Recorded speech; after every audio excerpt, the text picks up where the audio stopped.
Streets wake up before the people do. The air was still cool, carrying the soft sounds of distant voices, doors opening, and water being poured into buckets.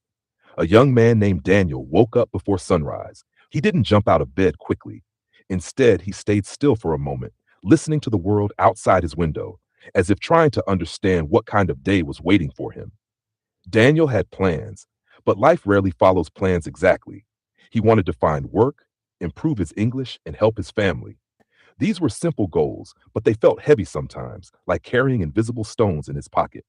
He got up, washed his face, and looked at himself in the mirror. Today, I will try again, he said quietly, not as a promise to the world, but as a promise to himself. Outside, the neighborhood was already alive. A woman was sweeping dust from her yard.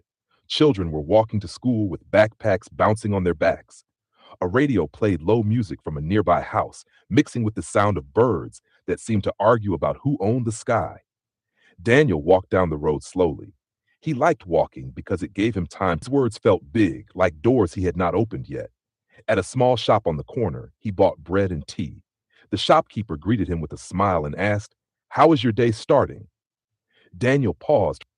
Later that morning, Daniel sat under a tree near a quiet street. Sometimes he made mistakes. Sometimes he forgot words. He understood something important.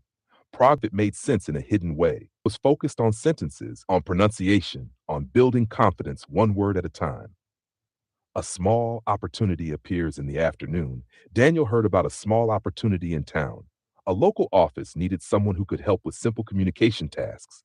It wasn't a big job, but it was a start. He felt his experience wasn't strong, but something inside him said, "Go anyway." He walked to the office, heart beating and going. Inside, he met a woman at the reception desk. She asked him questions in English.